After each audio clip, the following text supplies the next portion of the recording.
بسم اللہ الرحمن الرحیم۔ السلام علیکم ورحمۃ اللہ وبرکاتہ۔ آپ تمام ناظرین کو محمد طارق وائس چینل میں خوش آمدید۔ محترم ناظرین، اگر ہماری ویڈیو اچھی لگے تو چینل کو سبسکرائب ضرور کریں۔ کافی وقت پہلے کی بات ہے، ملک ایران میں ایک بادشاہ تھا جو اپنی عوام سے بہت محبت کرنے والا تھا۔ اگر اس کے لوگوں کو کوئی پریشانی پیش آتی تو اس کو اس بات کی دلی طور پر خبر ہو جاتی۔ ایک بار ایسا ہوا کہ تہجد کے وقت اچانک اس کی آنکھ کھل گئی اور اسے گھٹن محسوس ہوئی، اور وہ سوچنے لگا کہ یا اللہ، یہ کیا معاملہ ہے؟ میں اپنے دل میں بے چینی کیوں محسوس کر رہا ہوں؟ یہ سوچ کر اس نے وضو کیا اور نماز تہجد ادا کی، لیکن گھٹن کم نہ ہوئی۔ اس سے محسوس ہوا کہ مجھے محل سے ابھی نکل جانا چاہیے، اور وجہ پتہ چل نہیں پا رہی تھی۔ اس نے ایک اپنے سپاہی کو بلایا اور کہا کہ آج میں نے گلیوں میں گھوم کر دیکھ لیا، لیکن مجھے ایسی کوئی بات نظر نہیں آئی، لیکن میرا دل گھبرا رہا ہے۔ میں تو سو رہا تھا، لیکن مجھے ایسے لگا کہ کوئی ہے جو مجھے مدد کے لیے پکار رہا ہے، کوئی ہے جس کے ساتھ ناانصافی ہو رہی ہے۔ تو سپاہی کہنے لگا کہ چلیے پھر چلتے گئے۔ تو سلطان کہنے لگا کہ ابھی نہیں، فجر کی اذان ہو جائے پھر چلیں گے۔ سپاہی نے کہا کہ ٹھیک ہے، جیسے آپ کی مرضی۔ فجر کی اذان ہوئی اور انہوں نے نماز ادا کی اور پھر بھیس بدل کر ایران کی گلیوں میں نکل گئے، لیکن سمجھ نہیں پا رہے تھے کہ دل اتنا کیوں گھبرا رہا ہے۔ لیکن جب شہر کے دوسرے کنارے پر پہنچے، سلطان نے کہا کہ بادشاہ قریب گیا اور سپاہی سے کہا کہ دیکھو، یہ بے ہوش ہے، یہ مر چکا ہے۔ سپاہی نے جب قریب جا کر دیکھا تو وہ سانس نہیں لے رہا تھا۔ سپاہی نے کہا کہ سلطان، یہ مر چکا ہے۔ بادشاہ کو بہت افسوس ہوا کہ اگر ہم وقت سے پہلے پہنچ جاتے تو شاید یہ بچ سکتا تھا۔ سلطان کو یہ بات بہت عجیب لگی کہ ایک آدمی مردہ حالت میں ہے، اور اس سے بھی زیادہ عجیب بات یہ تھی کہ فجر کی نماز کے بعد جتنے بھی لوگ وہاں سے گزر رہے تھے، جنہوں نے نماز پڑھی تھی یا جنہوں نے نماز نہیں پڑھی تھی، وہ سب مردے پر آوازیں کستے ہوئے جا رہے تھے، لیکن وہ لوگ سلطان کو نہیں پہچان سکے کیونکہ بادشاہ نے حلیہ بدلا ہوا تھا۔ بادشاہ کو بہت حیرت ہوئی کہ لوگ اس کو جانتے ہیں اور اس طرح سے مردہ پڑا ہوا ہے اور اسے اٹھا نہیں رہے بلکہ آوازیں کس رہے تھے۔ وہ حیرت میں ڈوبا ہوا تھا۔ اس نے لوگوں کو اپنے پاس بلایا اور کہا کہ ایک بھائی ادھر آؤ۔ لوگ اس کے پاس آ کر جمع ہو گئے، لیکن وہ سلطان کو پہچان نہیں پا رہے تھے۔ لوگوں نے پوچھا کہ کیا بات ہے، ہمیں کیوں بلا رہے ہو؟ سلطان نے کہا کہ درخت کے نیچے یہ آدمی مردہ حالت میں پڑا ہے، اور یقیناً اس کی موت کی خبر تم سب کو ہے، لیکن تم نے اس شخص کو اٹھایا کیوں نہیں؟ کون ہے یہ شخص، اور اس کے گھر والے کہاں گئے ہیں؟ اور تم لوگ کیوں اسے برا بھلا کہہ رہے ہو اور کیوں لعنت کر رہے ہو؟ کیا تمہاری انسانیت مر گئی ہے؟ لوگوں نے کہا کہ آپ نہیں جانتے، لگتا ہے کہ آپ شہر میں نئے آئے ہیں۔ یہ آدمی بہت گناہگار اور ظالم شرابی ہے۔ سلطان نے کہا کہ یہ امت محمدیہ صلی اللہ علیہ وآلہ وسلم سے نہیں ہے، اور کیا تمہارے نبی نے تمہیں اس بات کا درست نہیں دیا؟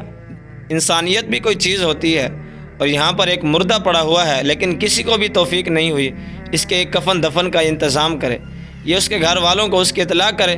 چلو اسے اٹھاؤ اور بتاؤ اس کا گھر کہاں ہے۔ نہ چاہتے ہوئے بھی لوگوں نے سلطان کے لہجے سے متاثر ہو کر لوگوں نے میت گھر تک پہنچا دی، اور دروازہ کھٹکھٹایا تو اندر سے اس کی بیوی نکلی۔ اس کی بیوی نے شوہر کی لاش دیکھی تو رونے لگے۔ لوگوں نے کہا کہ یہ بلا وجہ رو رہی ہے، اس بدبخت کے لیے رونے سے بہتر ہے کہ انسان اس کی مغفرت کے لیے دعا کرے۔ بہت بری حالت میں دنیا سے گیا ہے اور نہیں جانتے بخشا جائے گا بھی نہیں۔ لوگوں نے کہا کہ ہم نے اسے یہاں تک پہنچا دیا ہے، اب ہمیں اس کے جنازے میں شریک نہیں ہوں گے۔ ہم نہیں چاہتے کہ ہماری قبر میں بھی سانپ بچھو آئیں۔ یہ بہت بڑا بدکار تھا اور ہم لوگ اس کی نماز جنازہ میں بھی شریک نہیں ہوں گے۔ آپ اس کو یہاں تک لے کر آئے ہیں، آپ ہی جانے اور اس کی بیوی جانے۔ یہ کہہ کر لوگ وہاں سے چلے گئے۔ لوگ تھو کرتے ہوئے جا رہے تھے، لیکن سلطان کو یہ بات سمجھ میں نہیں آ رہی تھی کہ اس کی بیوی اتنا تڑپ کر کیوں رو رہی تھی۔ کوئی تو وجہ ہوگی۔ تھوڑی دیر کے بعد جب وہ خاموش ہوئی تو سلطان نے کہا کیا تم مجھے بتاؤ گی اس کے ساتھ کیا معاملہ ہوا ہے؟ ایک درخت کے نیچے اس کی موت ہوئی ہے، کیا وجہ ہے؟ کیا تم مجھے بتا سکتی ہو؟ عورت کہنے لگی میں گواہی دیتی ہوں کہ بے شک یہ نیک لوگوں میں سے ہے۔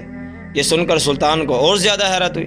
سلطان نے کہا ابھی لوگ جو باتیں کر رہے تھے اور میں نے ان لوگوں کی باتیں سنی ہیں، وہ اسے برا بھلا کہہ رہے تھے۔ یہ شرابی تھا، زانی تھا، اور ہر روز کسی عورت کے پاس جا کے بدکاری کرتا تھا، اور پھر یہ شراب پیتا تھا اور شراب بیچتا بھی تھا، اس کا کاروبار بھی حرام کا تھا، اور تم کہہ رہی ہو کہ یہ نیک لوگوں میں سے ہے۔ مجھے یہ بات سمجھ نہیں آ رہی ہے، یہ کیسے ہو سکتا ہے کہ لوگ اس کے بارے میں بری بات کر رہے تھے اور اس کی میت کو ہاتھ لگانے تک وہ تیار نہیں تھے۔ تم دیکھ رہی ہو نا کہ تھوکتے ہوئے گئے ہیں لوگ اس کی لاش پر۔ بیوی نے کہا کہ مجھے لوگوں سے یہی توقع تھی، کیونکہ یہ لوگ جو دیکھتے ہیں وہ انہیں نظر نہیں آتا، اور اس نے مرنے سے پہلے مجھے کہا تھا کہ میرے بارے میں کسی کو نہیں بتانا۔ یہ میرا اور میرے رب کریم کا معاملہ ہے۔ جب میری موت ہو جائے اور لوگ میری میت کو ہاتھ نہ لگائیں تو ایک اللہ کے نیک بندے کو میرے پاس بھیجا جائے گا کہ وہی میرے لیے دعائے مغفرت کرے گا، وہی میری نماز جنازہ پڑھائے گا، اور وہی شہر کے بڑے بڑے عالم دین کو بلائے گا۔ اصل میں حقیقت یہ ہے کہ میرا شوہر ہر روز شراب خانے ضرور جاتا تھا۔ لوگ سمجھتے تھے کہ شراب کا کاروبار کرتا ہے، شراب کو بیچتا ہے، شراب کو پیتا بھی ہے اور پلاتا بھی ہے، لیکن میرا شوہر شراب خانے میں اس لیے جاتا تھا کہ جتنا ہو سکے شراب کو خرید لے اور گھر لا کر پھینک دے، اور لوگ وہی دیکھتے تھے کہ شراب خانے جا رہا ہے اور وہاں سے شراب گھر بھی لا رہا ہے، لیکن گھر میں کیا معاملہ ہو رہا ہے وہ لوگ نہیں جانتے تھے۔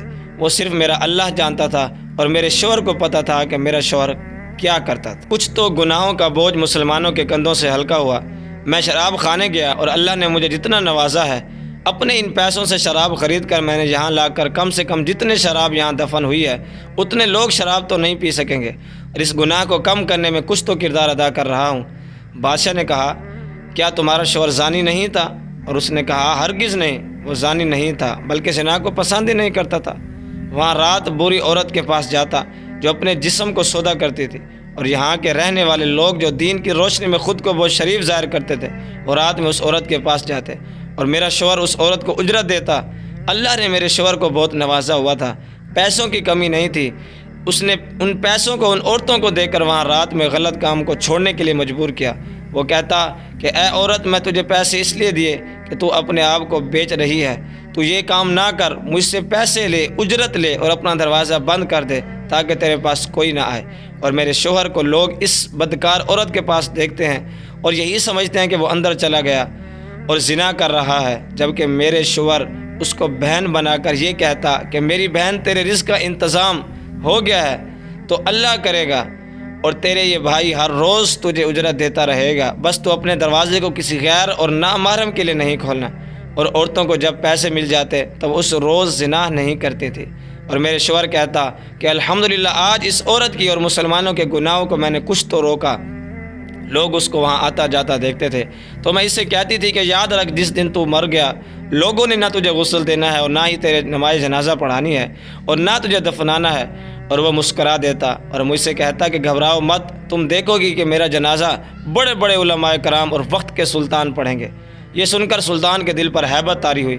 اللہ تعالیٰ نے اس کی موت کو کتنا عمدہ کیا ہے۔ خصوصی طور پر شوہر کے سب سے معزز لوگ کو اس کے جنازے میں شرکت کے لیے بھیجا جائے گا۔ سب سے بڑی بات کہ سلطان کے دل میں یہ بات ڈالی گئی کہ وہ بھی تہجد کے وقت جب اللہ تعالیٰ اپنے بندے کے بہت قریب ہوتا ہے تو وہی لوگ جو اس پر تھوکتے ہوئے جا رہے تھے پلٹ کر آئے اور نماز جنازہ ہوا، اور ظاہری طور پر اپنی آنکھوں سے دیکھنے والے آج نادم تھے اور کہنے لگے کہ ہم اس کو برا بھلا کہتے رہے، اور اس کے جنازے کو دیکھو، وقت کا بادشاہ، وقت کے ولی، علماء کرام نہ جانے کتنے لوگ پڑھا رہے ہیں اور پڑھ بھی رہے ہیں۔ سلطان اپنے محل میں آ چکا تھا۔ جب وہ سونے لگا تو سوتے سوتے اسے ایک ایسا خواب آیا کہ وہ نہ سو رہا تھا اور نہ جاگ رہا تھا۔ اس حالت میں اس نے ایک ایسا خواب دیکھا، ایک خوبصورت سا باغ ہے، وہاں بڑے بڑے محل بنے ہوئے ہیں، اور وہی نیک آدمی اور وہی نیک بندہ خوبصورت سا لباس پہنے ہوئے سلطان کے پاس آ کر شکریہ ادا کرنے لگا کہ سلطان، اگر آپ نیک نہ ہوتے تو اللہ تعالیٰ میرے بارے میں آپ کو کبھی نہ بتاتا، آپ ہی کے سبب اللہ تعالیٰ نے مجھے لوگوں کے سامنے ظاہر کر دیا۔ سلطان آپ کا شکریہ کہہ کر وہ اللہ کا نیک بندہ وہاں سے غائب ہو گیا۔ سبحان اللہ۔ تو میرے پیارے دوستو، ہم امید کرتے ہیں کہ آج کی یہ ویڈیو آپ کو بہت پسند آئی ہوگی۔ اگر آج کی یہ ویڈیو آپ کو پسند آئی ہے تو اس ویڈیو کو لائک اور شیئر ضرور کیجیے تاکہ آپ کے ایک کو سینڈ کرنے سے کسی کی زندگی بدل جائے گی۔ اللہ پاک کے پاک بارگاہ میں دعا ہے کہ اللہ تعالی ہمیں بھی حرام کاموں سے بچنے اور اپنی پناہ میں رکھنے کی توفیق عطا فرمائے اور اپنے نیک بندوں میں شامل کر لے۔